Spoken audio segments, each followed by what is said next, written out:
Dzień dobry Państwu. Bardzo cieszę się, że jest tyle osób, ale chciałbym wpierw sprawdzić, czy Państwo mnie słyszą tam na końcu. Nie muszę używać mikrofonu. Bardzo dobrze. Proszę Państwa, rozmowa o biologicznych skutkach promieniowania jest o tyle trudna, że trzeba zacząć od problemu, który jest pewną zmorą społeczną, a ten problem nazywa się radiofobia. I tej radiofobii, takiemu irracjonalnemu strachowi przed promieniowaniem, trzeba rzeczywiście stawiać tamę, podobnie jak stawiamy tamy przeciwko wszelkiego rodzaju zarzewiem chorób. Radiofobia jest rodzajem choroby, sama fobia, prawda, na to wskazuje. I tutaj uczeni NCBJ według mnie są szczególnie predestynowani do tego, żeby podejmować taką misję i żeby tłumaczyć wszystkim naokoło, jak to jest z tym promieniowaniem, kiedy ono jest szkodliwe, kiedy nie jest.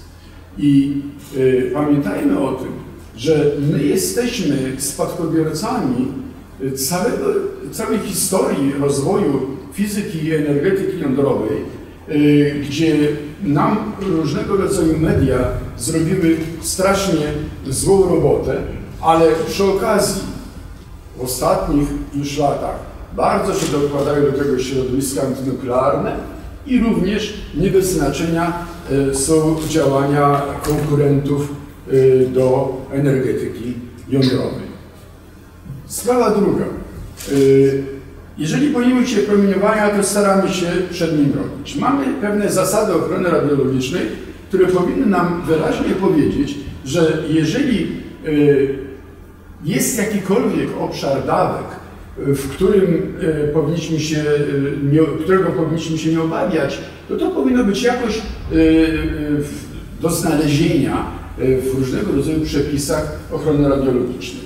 Obecne zasady wynikają z zaleceń Międzynarodowej Komisji Ochrony Radiologicznej, ICRP, i problemem jest, że zasady, którymi kieruje się ta Międzynarodowa Komisja Ochrony Radiologicznej, one są w zasadzie związane z hipotezą liniowej reakcji organizmu na promieniowanie, co oznacza, że dowolna dawka promieniowania, dowolna ilość promieniowania dostarczona do organizmu produkuje wyłącznie negatywne skutki. Tyle tylko, że jeżeli jest duża dawka, one są bardzo negatywne, bardzo silne. Jeżeli mała dawka, to też są negatywne, tylko tyle, że one są znacznie mniejsze. Nie ma czegoś takiego jak próg, czyli dawka, powyżej której dopiero mamy do czynienia z jakimiś negatywnymi skutkami. To rzeczywiście jest dla nas bardzo nieprzyjemne, ponieważ żyjemy w świecie, w którym mamy promieniowanie kosmiczne, mamy promieniowanie z gleb i ze skał, wreszcie mamy nasze promieniowanie wewnętrzne. Także my przez cały czas jesteśmy w obszarze, czy w pewnym strumieniu promieniowania jonizującego, a to promieniowanie setki milionów lat temu, gdy Ziemia się formowała i roślinność, zwierzęta, to promieniowanie było wielokrotnie większe niż obecnie i jak widać, nie przeszkodziło to rozwojowi biosystemu. Mało tego, można od razu powiedzieć, że musiało z racji właśnie czysto ewolucyjnych, musiało wykształcić w biosystemach pewien sposób reakcji na promieniowanie, które mogłoby wyrządzić im szkodę. Otóż można się zastanawiać, jak takie promieniowanie, w jaki sposób może działać, jakie efekty dla zdrowia może ono wywołać. I tutaj najprostszym takim modelem jest właśnie model liniowy, to LNT. Każda dawka dowolnie mała już produkuje jakąś reakcję negatywną i ta reakcja negatywna wzrasta z dawką promieniowania. Można myśleć o tym, co jest normą w toksykologii, w której jeżeli dajemy jakieś trucizny człowiekowi, to one działają tylko powyżej pewnej ilości, prawda, w gramach czy w czymkolwiek mierzonych. A zatem możemy spodziewać się, że do pewnej dawki na przykład nic się złego nie dzieje, dopiero powyżej tej dawki następują negatywne skutki.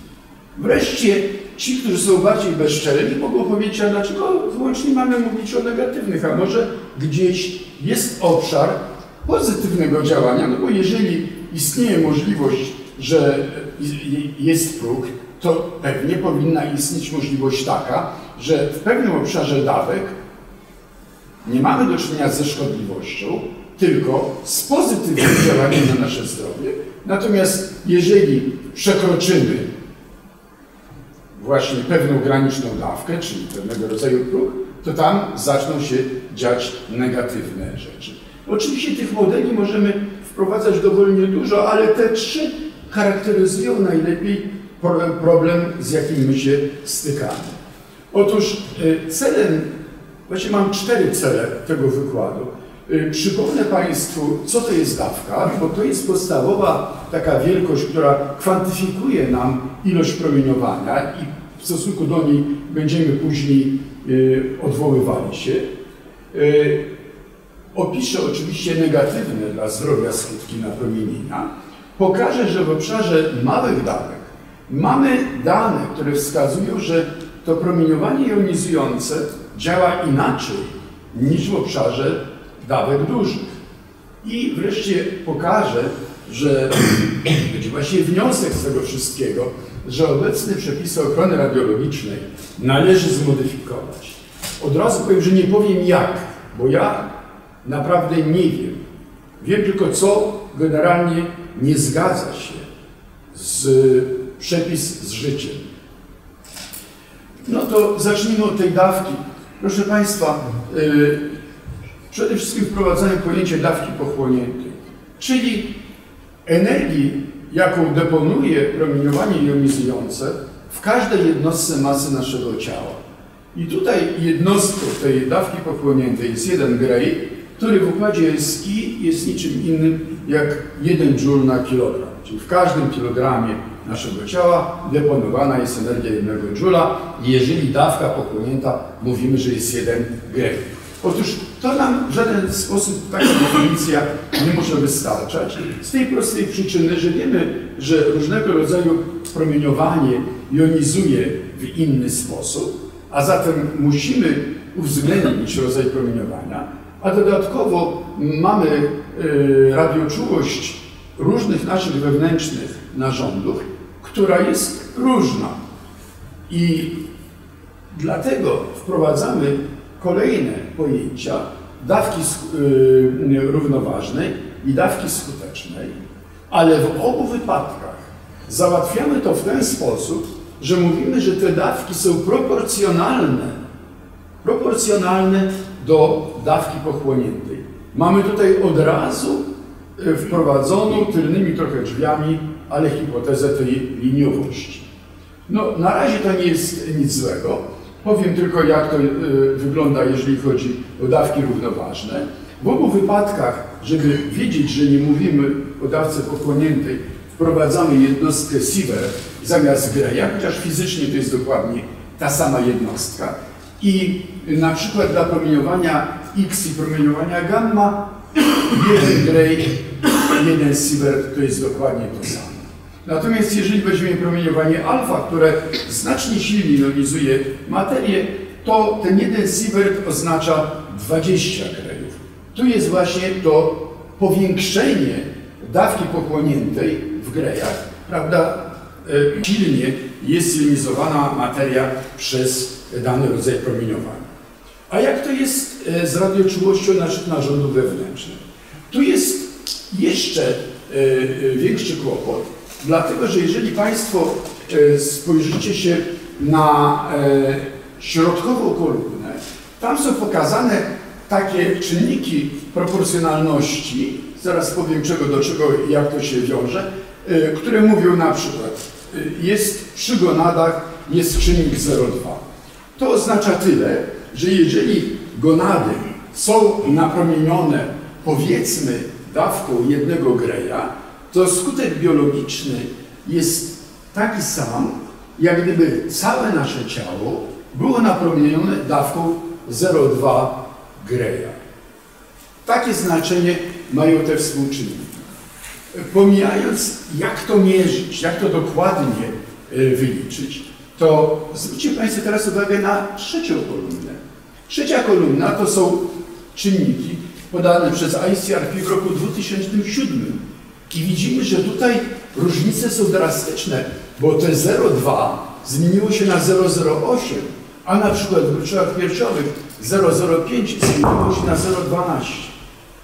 Otóż to pokazuje dowodnie, że my sobie z tą prostą proporcjonalnością nie do końca potrafimy poradzić, a sam pomiar tych współczynników jest obarczony dużą niepewnością. Notabene ciągle jeszcze w naszym prawie atomowym mamy tą kolumnę drugą, czyli dawniejsze współczynniki. Nie wiem dlaczego, ale sądzę, że będzie to przy pierwszej aktualizacji musiało być poprawione. No cóż, przepisy ochrony radiologicznej są w większości z nas dobrze znane. I mówią, że ludność cywilna powinna być chroniona przed 1 milisiewertem rocznie ponad poziom promieniowania naturalnego, tego z kosmosu, ze skał, z naszego promieniowania wewnętrznego, który jest 2,5 razy większe niż ten milisievert. Dla ludzi narażonych zawodowo ten 1 milisievert zmienia się do 20 milisiewertów na rok, a w szczególnym przypadku 50 milisiewertów, ale nie więcej niż 100 w ciągu 5 lat. A tymczasem w roku 2013 najbardziej chyba prestiżowy Komitet Naukowy Organizacji Narodów Zjednoczonych do spraw skutków promieniowania jądrowego, tam napisane oficjalnie atomowego, to jądrowe, wyraźnie napisał, że dla dawek do 100 milisiewertów nie powinno się prognozować negatywnych skutków zdrowotnych. Nie ma. Mówienie o tym, że coś może być negatywnego, nie ma podstaw. No a na czym ta negatywność może w ogóle polegać? Gdzie jest ten podstawowy mechanizm? On jest w gruncie rzeczy prosty, bo zawsze odwołuje się do tego, jak promieniowanie działa na DNA, czyli cząsteczkę biologicznie dla nas niesłychanie ważną, bo zawiera nasz kod genetyczny. Jej podstawową strukturą są dwie helisy. Tutaj to są nici cukrowe, pomiędzy którymi są zasady, które mają bardzo ściśle określone zasady połączenia. No i teraz promieniowanie, powiedzmy sobie jakaś cząstka, proton czy coś takiego, może uderzyć bezpośrednio w jedną z tych nici i rozerwać ją.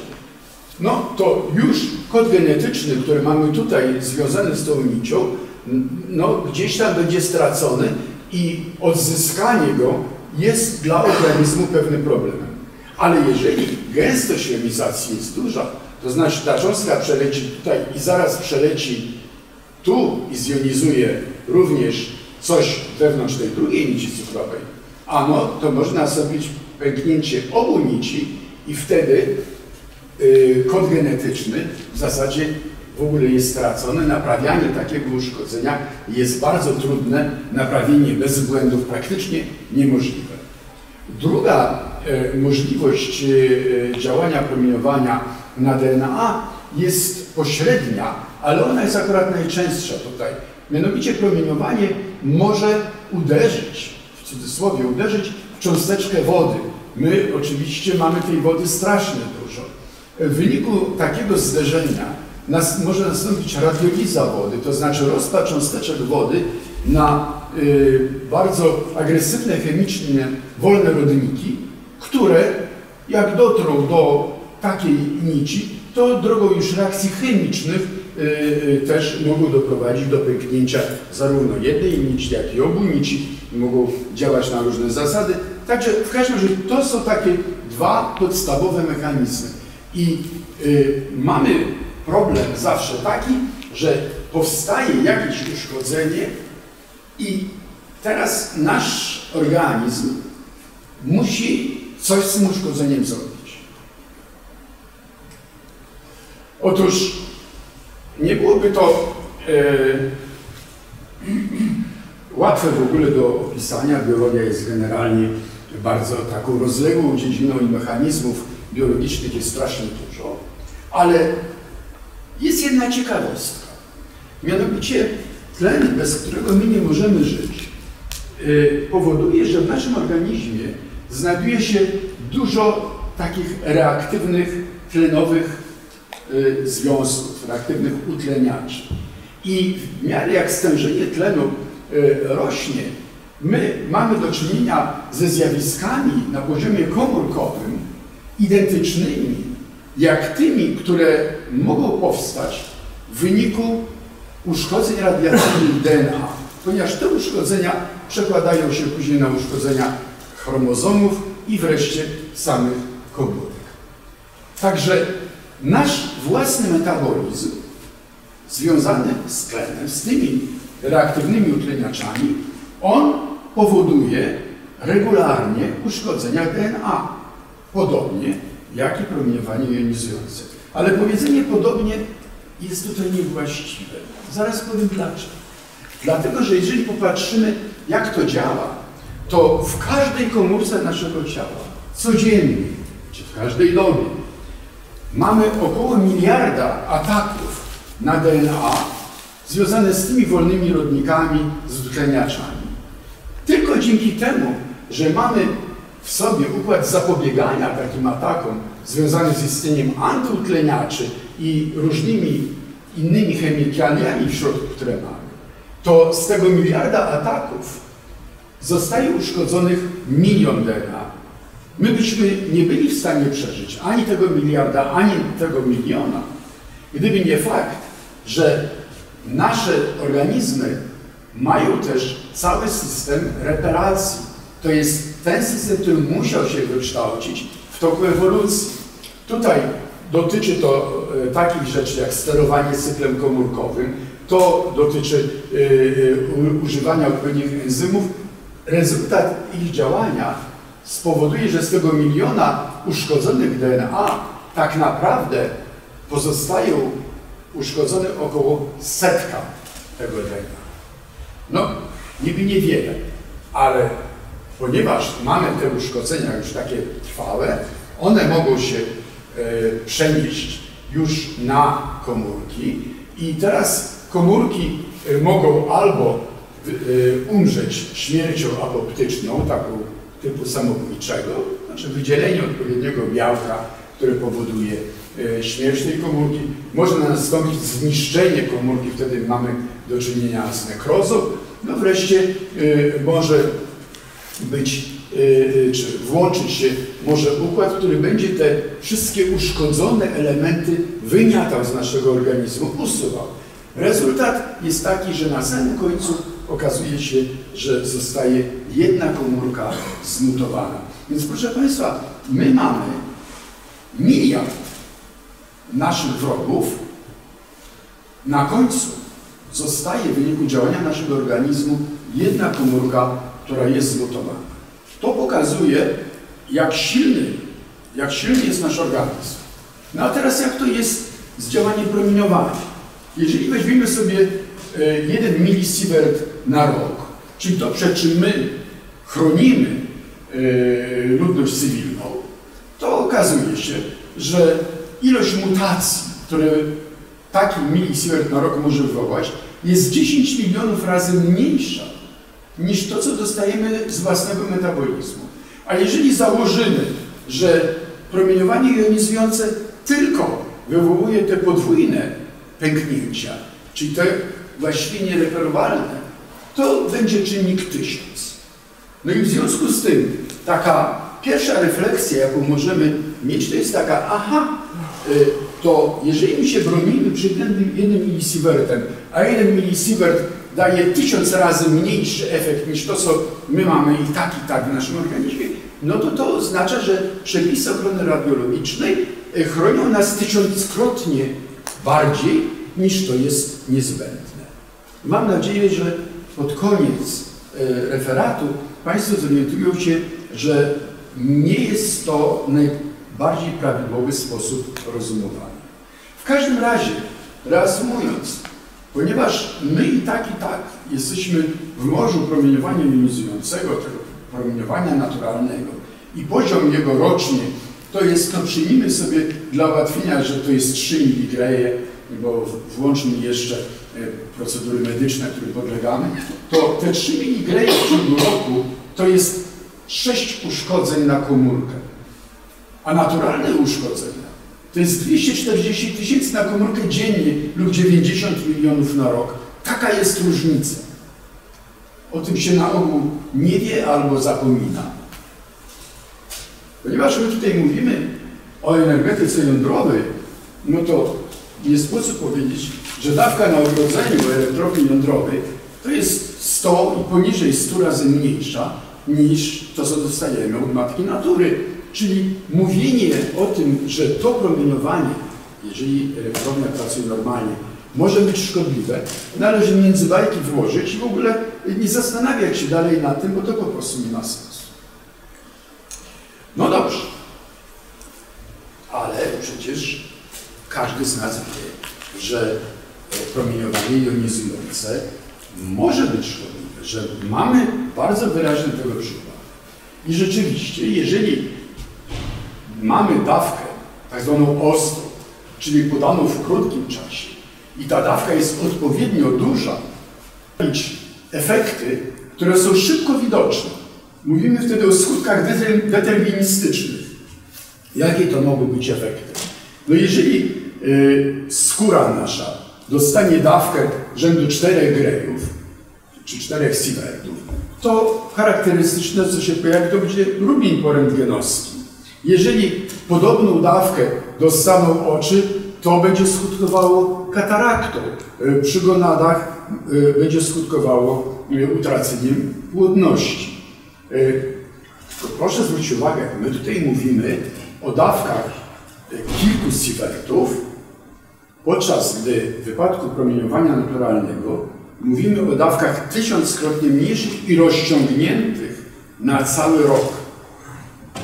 Czyli jeżeli istnieją mechanizmy naprawcze, każda naprawa musi trwać, to takie rozciągnięcie na cały rok oznacza, że organizm będzie miał czas na zreperowanie uszkodzeń. No i jedna kolejna uwaga. Jeżeli my te 4 sieverty, czy 5 sievertów, czy nawet 2 sieverty, jeżeli taką dawkę poślemy w sposób ostry na całe ciało, to będzie już bardzo niebezpieczne. Sytuacja się zmieni, to już nie zareaguje tylko skóra czy oczy, ale zareaguje cały nasz organizm, skończy to się chorobą popromienną czy ostrą chorobą popromienną. Skutki mogą być bardzo różne takiego napromienienia ostrą dawką, od uszkodzeń skóry poprzez wypadanie włosów, czyli epilację, poprzez utratę białych ciałek, skaza krwotoczna, niepłodność, zaćma, różnego rodzaju skutki, które, jeszcze raz mówię, są szybko widoczne w ciągu krótkiego czasu. Czy lekarz szybko się zorientuje, że to z powodu napromienienia, zależy oczywiście od tego, czy ma odpowiednią wiedzę, a ona niestety nie jest bardzo powszechna. Jeżeli już zdarzyło się, że człowiek dostał taką ostrą dawkę, to skutek zależy w sposób silny od tego, jaka była wielkość tej dawki. I tutaj przy dawkach od 2 mniej więcej do 8-10 grejów następuje zniszczenie układu krwiotwórczego. Wówczas zgon następuje na ogół w ciągu kilku tygodni. Jeżeli te dawki wynoszą kilkadziesiąt grejów, czy kilkadziesiąt sievertów, jak to woli, wówczas następuje zniszczenie układu trawiennego całego i to jest tak zwany zespół jelitowy. Jeżeli te dawki są jeszcze wyższe, to jest ponad 80 grejów, powyżej 100, następuje zniszczenie całego naszego systemu nerwowego, to jest tak zwany zespół mózgowo-naczyniowy i zgon następuje w ciągu kilku godzin. Tak więc przy tych dużych dawkach nie ma żartów. Jeżeli jest wydarzenie, które niesie za sobą możliwość napromienienia człowieka takimi dawkami, to się na pewno skończy źle. Oczywiście jak bardzo i w jakim czasie zależy od pewnych własności osobniczych. Dlatego też, jeżeli ktoś się pyta, jaka jest dawka śmiertelna, to my na to odpowiadamy, że mniej więcej wielkość LD50/30, to znaczy dawka, w wyniku której w ciągu 30 dni umiera 50% populacji. Również są dawki LD50/60. I tutaj te dawki LD50/30, one są bardzo różne dla różnych organizmów, począwszy od bakterii, dla których to jest 5000 grejów, tutaj meduzy 1000, nasz ślimak pokaż rogi 200, a my powiedzmy 3-4 to już jest ta śmiertelność. Więc oczywiście w pierwszej chwili myślimy, że my jesteśmy organizmami słabo odpornymi na promieniowanie, ale jeszcze raz przypominam, że to są dawki tysiąckrotnie i więcej niż tysiąckrotnie większe od dawki promieniowania naturalnego. I to tego rozłożonego na cały rok. No cóż, to w takim razie wróćmy do naszych modeli i zobaczmy, czy mamy jakieś zmiany liniowe z dawką, o które możemy się opierać, tworząc prawo związane z ochroną radiologiczną. No na przykład zobaczmy, ile takich pęknięć dwuniciowych obserwuje się w funkcji dawki. To jest wynik badania na komórkach i nie mamy żadnej wątpliwości. To jest liniowe. Nie ma co. Pytanie natomiast, czy to, co my widzimy w komórkach, łatwo się przekłada na to, co będziemy widzieli w organizmie? Czy na przykład to oznacza, że nowotwory śmiertelne, też liczba nowotworów śmiertelnych będzie szła liniowo z dawką?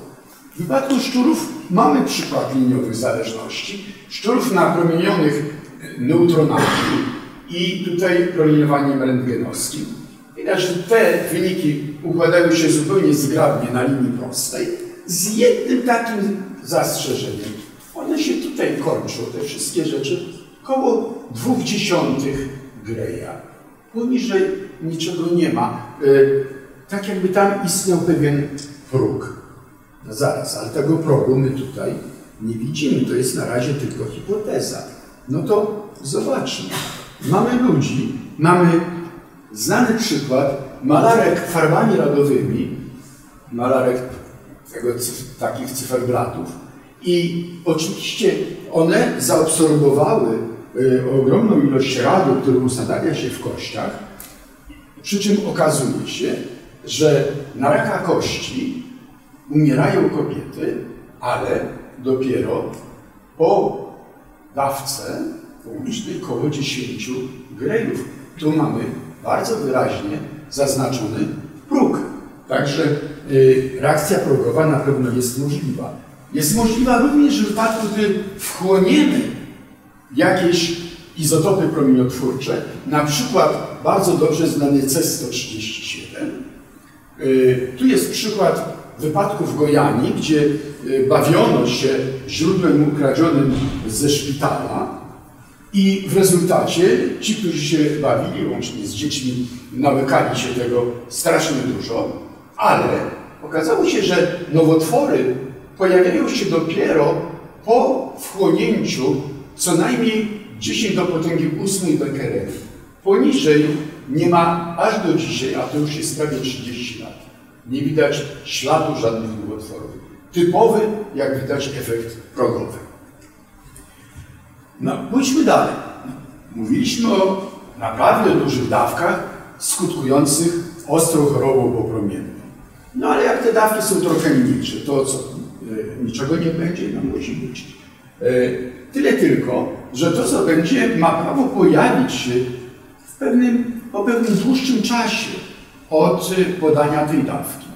I jeżeli mamy do czynienia z takim efektem odległym, mówimy, że mamy do czynienia ze skutkami stokastycznymi co jest niefortunną nazwą w moim przekonaniu i znacznie lepiej mówić o zjawiskach płucznych. To mogą być nowotwory złośliwe, to mogą być białaczki, to może być skrócenie czasu życia, to mogą być różne dysfunkcje narządowe. I jeżeli byśmy popatrzyli, jaki mamy materiał na ludziach w tym wypadku, to ewentualnie możemy powiedzieć, że jeżeli ta dawka była powyżej 100 milisievertów, to tam skutki negatywne i prawdopodobieństwo wystąpienia nowotworu rośnie z dawką. Według jakiej krzywej to jest inna sprawa. Natomiast w obszarze mniejszych dawek niż te 100 milisievertów sytuacja jest inna, co też ilustruje. Tylko tyle, że zanim pokażę przykłady, to zastanówmy się wspólnie. Wyjdźmy z tej zależności liniowej. Duża dawka, silny efekt. Mała dawka, to jest 100 milisievertów i niżej, te efekty są małe. Jak mierzyć małe efekty? Każda osoba, która kiedykolwiek próbowała odpowiedzieć na to pytanie w elektronice, w fizyce, w czymkolwiek, wie, jak strasznie trudno jest mierzyć coś, co jest bliskie zera. W związku z tym odpowiedzią taką metodologiczną jest skorzystanie z epidemiologii. Otóż epidemiologia porównuje dwie grupy, ludzkie czy zwierzęce, znajdujące się w dwóch różnych warunkach. Na przykład jedna nienapromieniona, druga napromieniona. Potem patrzymy, jaka jest różnica między tymi dwiema grupami. To są badania statystyczne i żeby one były wartościowe, muszą być bardzo ostrożnie, wnikliwie przeprowadzone, bo jeżeli weźmiemy dwie grupy do porównania, to w każdej z tych grup musi być podobny rozkład co do wieku, rozkład co do płci, rozkład co do predyspozycji genetycznych.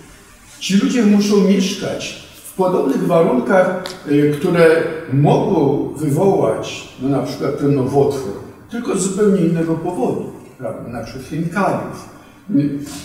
Ci ludzie tu i tu muszą mieć podobne nawyki, muszą mieć również warunki życia podobne. Jak widać, ta lista rzeczy, które muszą być podobne, jest bardzo poważna i nie jest rzeczą łatwą zapewnienie badań epidemiologicznych, które byłyby naprawdę dla nas wiarygodne i wnioski byśmy przyjęli jako ogólne.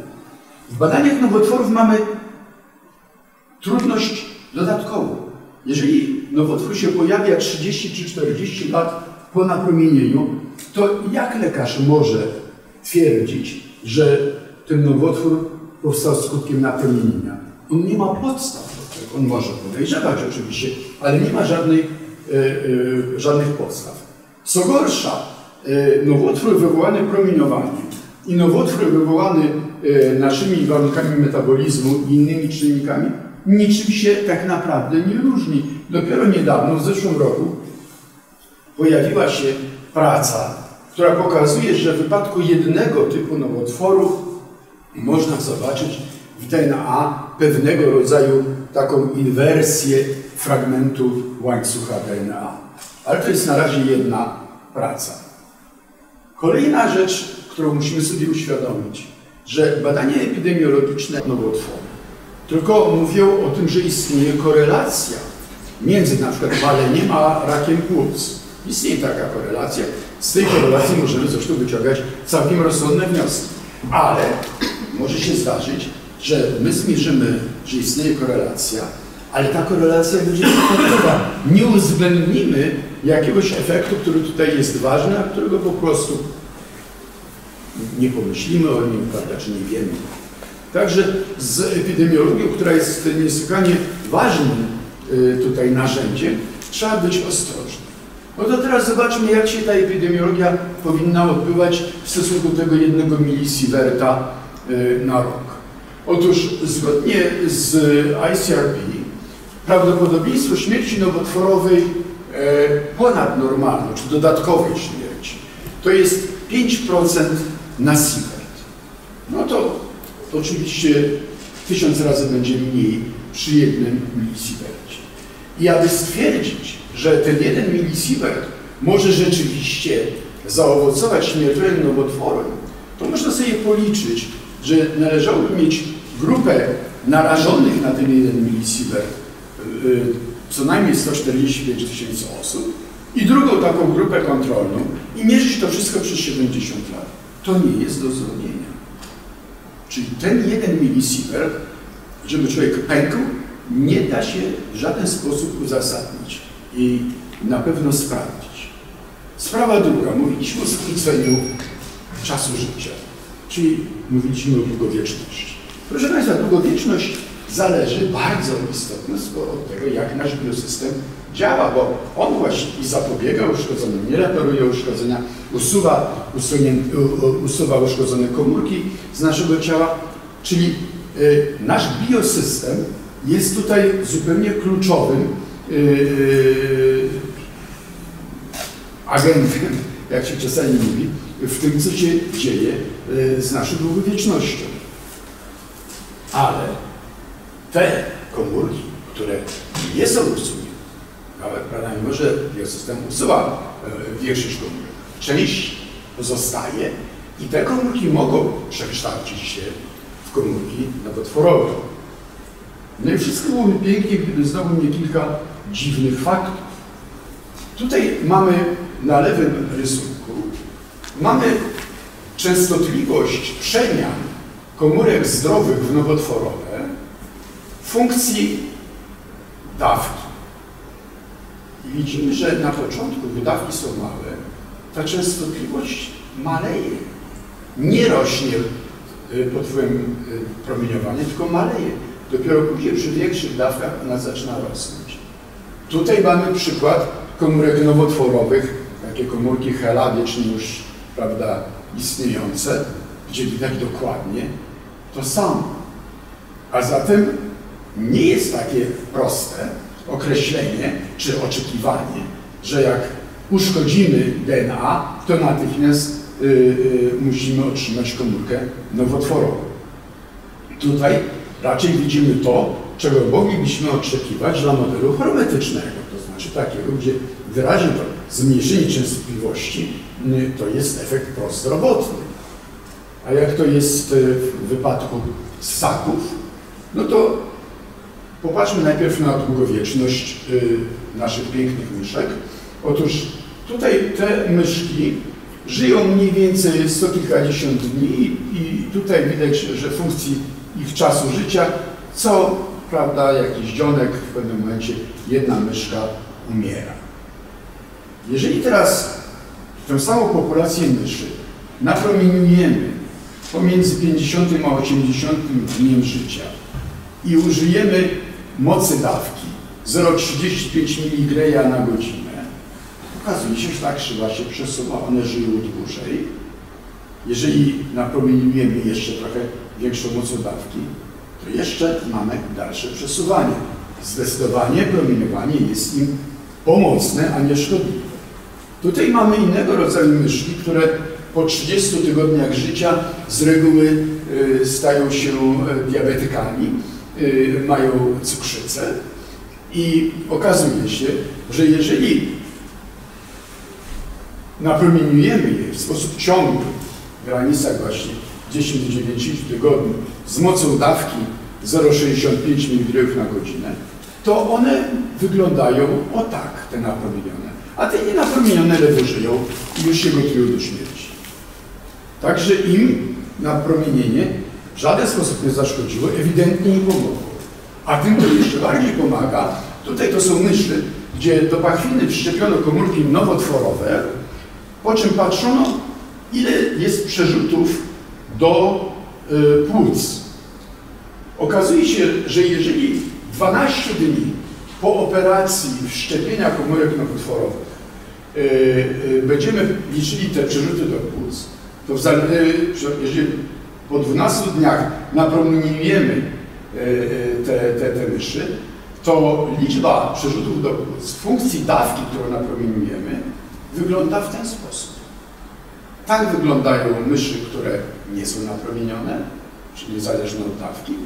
Tutaj wyraźnie widać, że liczba tych przerzutów jest około 50% niższa. kolejny efekt hormetyczny. A jak to użyć? No, my z reguły odwołujemy się do doświadczeń z Hiroshimy i Nagasaki.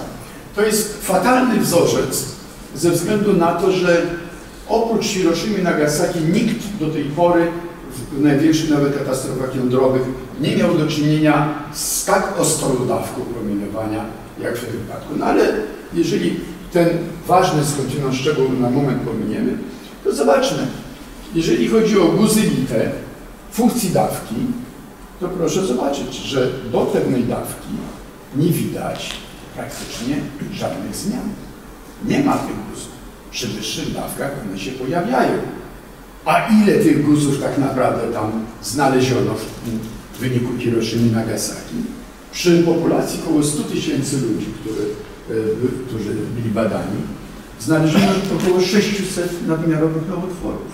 To jest znacznie mniej niż spodziewaliśmy się.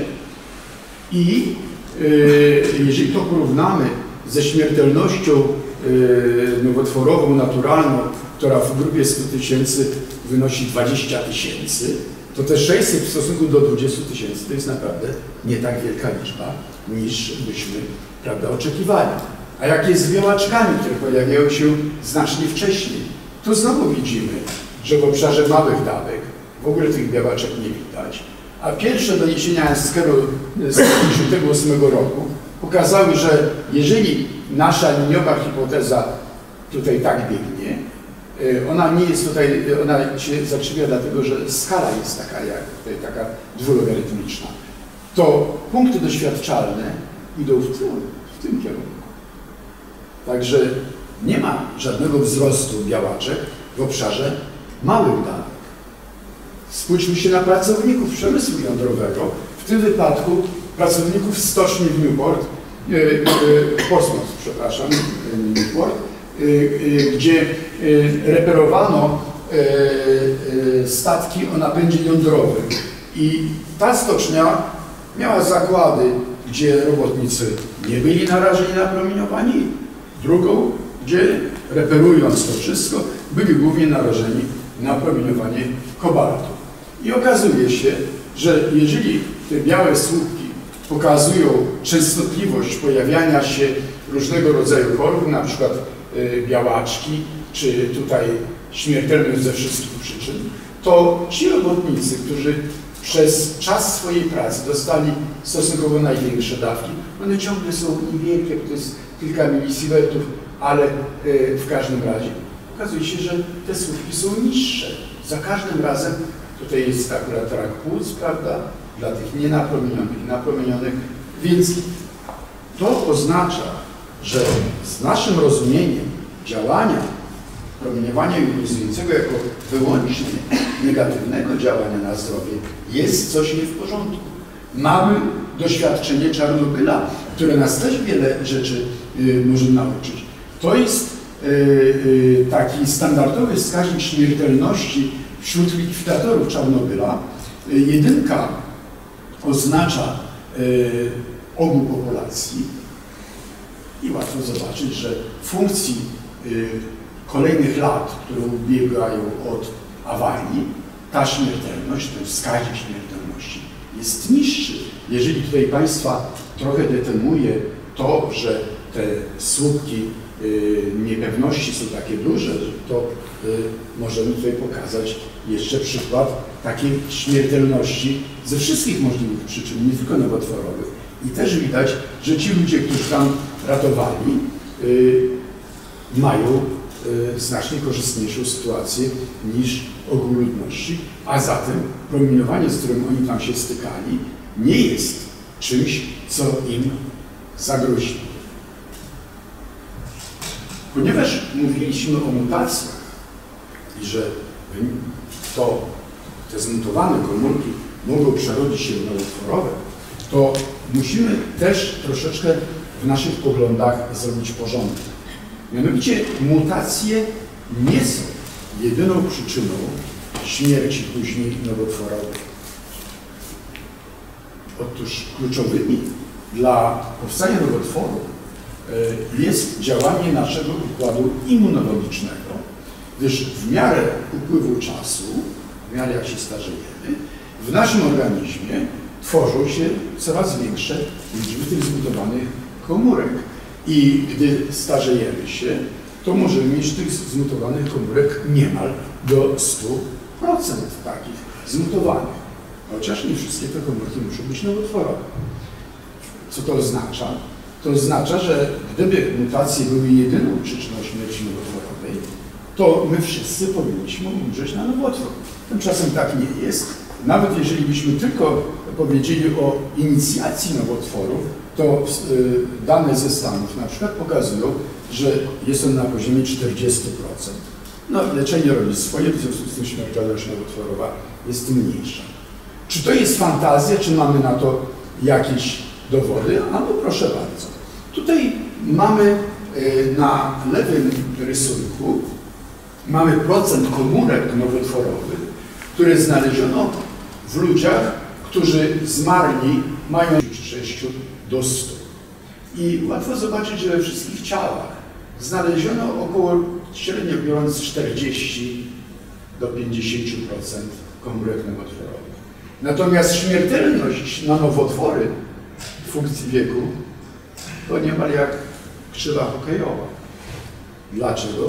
Właśnie dlatego, że układ immunologiczny uległ osłabieniu z wiekiem i nie jest w stanie przeciwdziałać osłabieniu związanego z rozwojem nowotworu. No, to teraz postawmy na koniec prowokacyjne już pytanie. Czy rzeczywiście to promieniowanie w małych dawkach może być korzystne dla zdrowia? Wydawało mi się, że pokazałem Państwu wystarczająco dużo przykładów, żeby takiego pytania nie stawiać, ale jednak jeszcze troszeczkę w tym pytaniu jest rzeczy, które należy sobie przypomnieć czy uświadomić. Tutaj pokazuję eksperyment na szczurach, w którym podano dawkę 6,75 Greya i w funkcji czasu odpowiadanej tej dawki te szczury umierają. To jest dawka dla nich śmiertelna. Natomiast jeśli my podamy szczurom 0,45 Greya, a po 2 tygodniach podamy tę samą dawkę 6,75, śmiertelność tych szczurów wygląda tak, jak tutaj pokazany tym czarnym punktem. To jest niezwykle znaczący eksperyment, który pokazuje, że dając małą dawkę organizmowi, my uodparniamy na dużą dawkę. Podobnie jak od średniowiecza wiemy, że podanie małej ilości trucizny uodparnia organizm na duże ilości trucizn. Kolejny przykład jest następujący. No, jeśli chodzi o ssaki, to najczęściej bada się szczury, myszy i psy rasy Beagle. Te psy rzeczywiście mają własności zbliżone do własności organizmu człowieka. Tutaj jest pokazany dosyć okrutny eksperyment, mianowicie psy, które są zamknięte i poddane stałemu promieniowaniu, w tym wypadku promieniowaniu gamma z kobaltu 60. Otóż w zależności od tego, jak dużą moc dawki te psy doświadczają, to procent ich śmiertelności w funkcji dni, które żyją, wyraźnie, prawda, wzrasta. Ale jeżeli ta moc dawki jest niewielka, to różnice między psami, które nie doświadczyły promieniowania, poza promieniowaniem naturalnym oczywiście, a tym promieniowaniem z kobaltu jest w zasadzie niewielka. I to jest pierwsza obserwacja, że tutaj może być coś takiego, że istnieje przedział dawek, który jest dla nich nieszkodliwy. Ale teraz zróbmy jeszcze inny eksperyment, mianowicie każmy tym psom inhalować preparat alfa-promieniotwórczy. Cząstki alfa bardzo silnie jonizują, więc No, to powinno być szaleńczo szkodliwe. Zobaczmy. Tu jest wynik, też na psach, które były poddane inhalacji dwutlenku plutonu. I można zobaczyć na tym rysunku coś takiego, jaka jest długość życia unormowana tutaj do takiego normalnego, znaczy bez promieniowania, w funkcji wchłonienia, tutaj, czyli jest aktywność na kilogram wchłaniana. I widać wyraźnie z tych punktów, że o ile przy większych wchłoniętych ilościach tego plutonu śmiertelność jest znacznie częstsza, czas życia jest krótszy, to znowu w pewnym obszarze mamy, no nie widać zmian, a jeżeli spojrzymy się, jak to wygląda dla psów o takiej 10% śmiertelności czy 5%, to nawet ta długowieczność okazuje się większa, czyli te psy potrafią się uodpornić na promieniowanie. Tu mamy przykład jeszcze bardziej bulwersujący. Na szczurach badania, gdzie też wchłaniały one pluton i te, które wchłaniały pluton, zapadalność na nowotwór rosła w zasadzie liniowo z tym wchłonięciem lub z dawką przeliczoną z wchłonięcia. Ale jeżeli te same dawki, tym samym dawkom towarzyszyła niewielka dawka promieniowania gamma, tutaj liczba nowotworów 0. Ta dawka promieniowania gamma okazało się, że potrafi uodpornić nawet na działanie tak silnie jonizującego preparatu jak preparat alfa-promieniotwórczy. No, my jesteśmy też poddani pewnemu preparatowi alfa-promieniotwórczemu, który to preparat jest gazem, nazywa się radon. I tutaj są wyniki z takiego uzdrowiska w Japonii, w Misasa. Okazuje się, że ludzie, którzy tam wchłaniają ten radon i uwielbiają się kąpać i żyją na tamtym terenie, okazuje się, że ich zapadalność na białaczki, raka żołądka, piersi, płuc czy jelita grubego jest wszędzie mniejsza, od kilku do 50 nawet procent.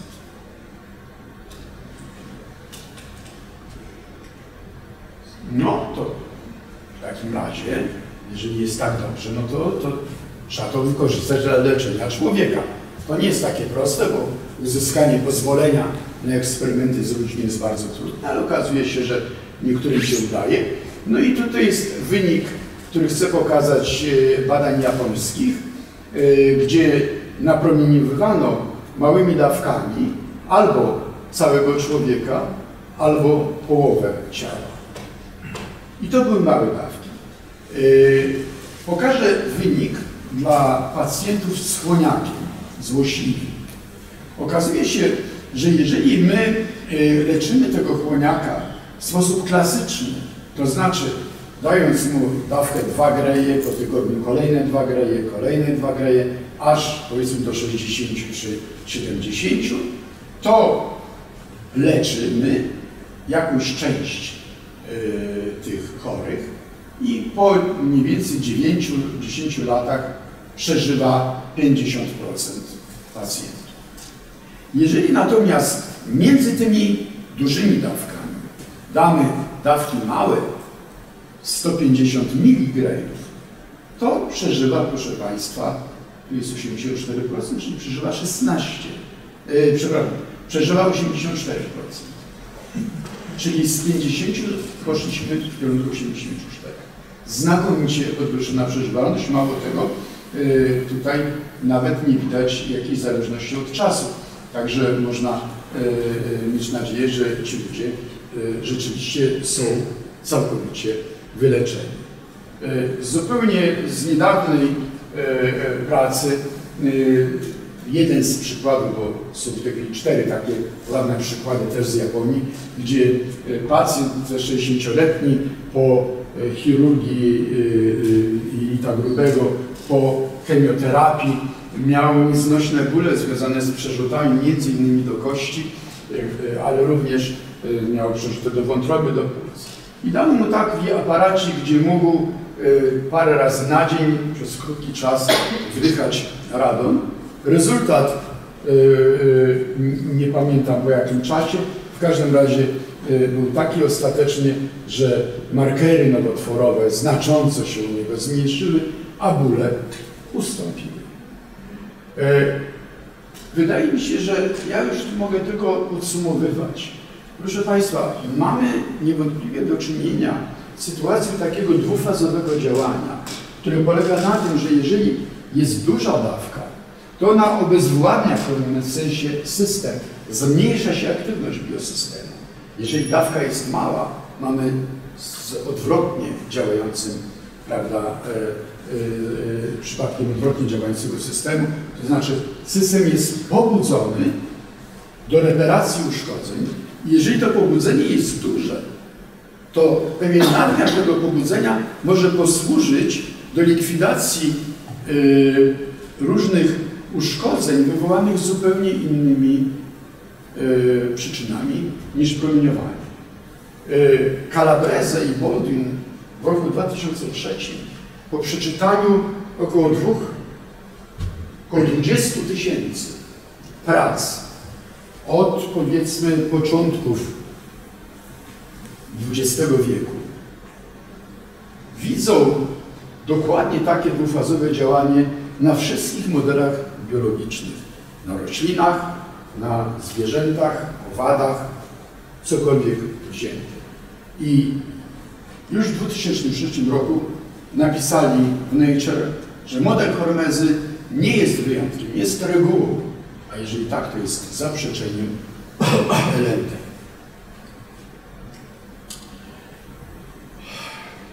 Krótka historia.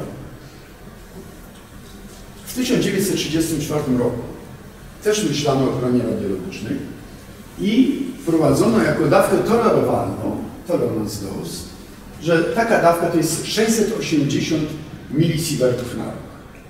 Skąd to się wzięło? No stąd, że chodziło o ochronę głównie radiologów. I to był wynik 30-letnich obserwacji tego, co się dzieje z radiologami, grupą lekarzy najbardziej narażonych na promieniowanie.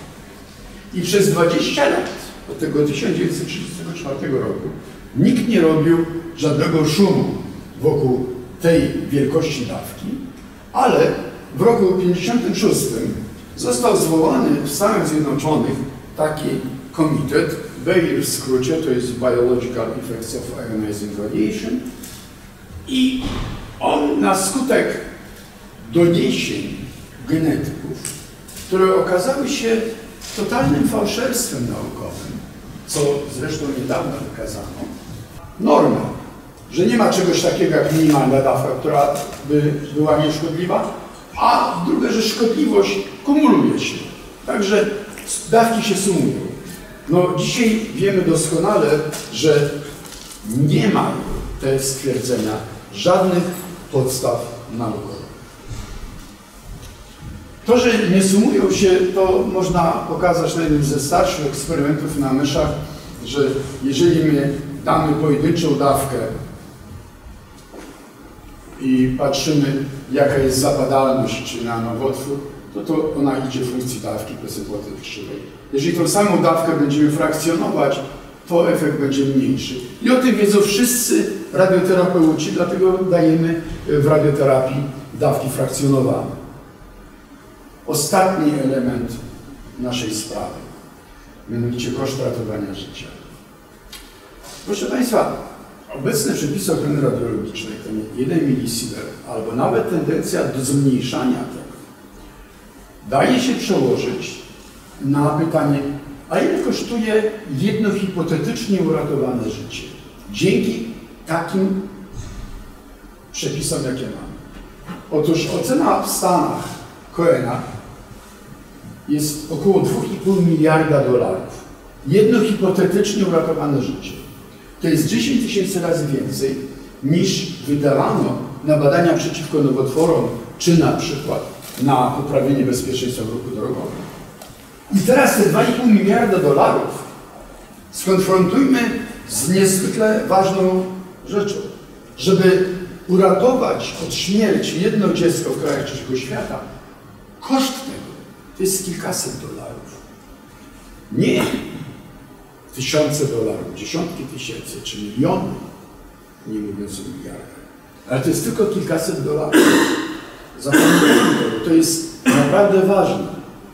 A zatem, proszę Państwa, pamiętajmy, że małe dawki wzmacniają układ ochrony adaptacyjnej, który jest niezbędny, żeby reperować zniszczenia, które w organizmie powstają. I to prowadzi do efektów prozdrowotnych. Jeżeli chodzi o elektrownię jądrową, raz powiedziałem, to tylko przypominam, że to promieniowanie jest nieznacząco małe i nie zawracajmy sobie nim głowy.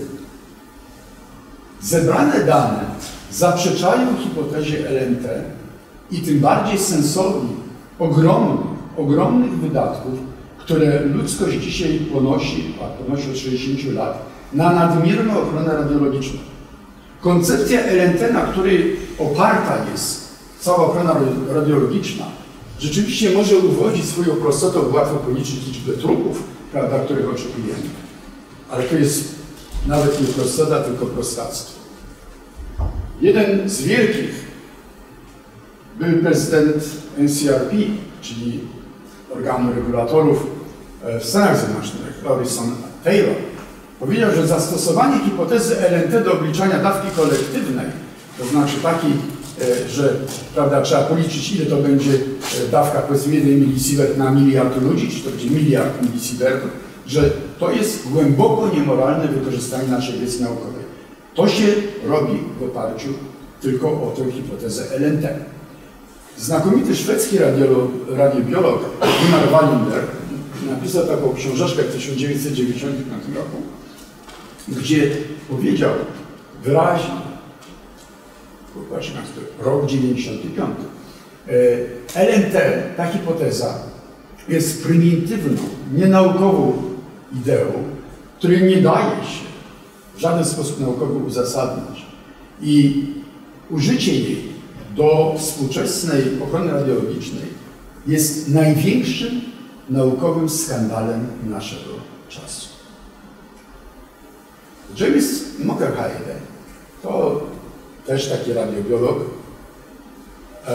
napisał w jednym ze swoich artykułów, że promieniowanie w niskich dawkach zostało pokazane, że jest dla ludzkiego zdrowia pozytywne, ale ze względów politycznych to promieniowanie jest uznawane jako szkodliwe przy dowolnej dawce. I że uczeni, którzy się włączają w tego rodzaju działania, żeby pokazywać, prawda, jak to jest szkodliwe przy tych małych dawkach, w zasadzie powinni być wyraźnie oskarżani o po prostu brak etyki. I na końcu. Gdyż wielkim wrogiem prawdy jest często nie kłamstwo, rozmyślne, sztuczne i nieuczciwe, ale nic, uporczywy, przekonujący i nieprawdziwy. Zbyt często przywiązujemy się mocno do myśli naszych poprzedników. Wszystkie fakty podciągamy do sprefabrykowanego zbioru interpretacji. Odczuwamy miły komfort posiadania opinii w miejsce dyskomfortu myślenia. Słyszycie Państwo głos Johna Kennedy'ego.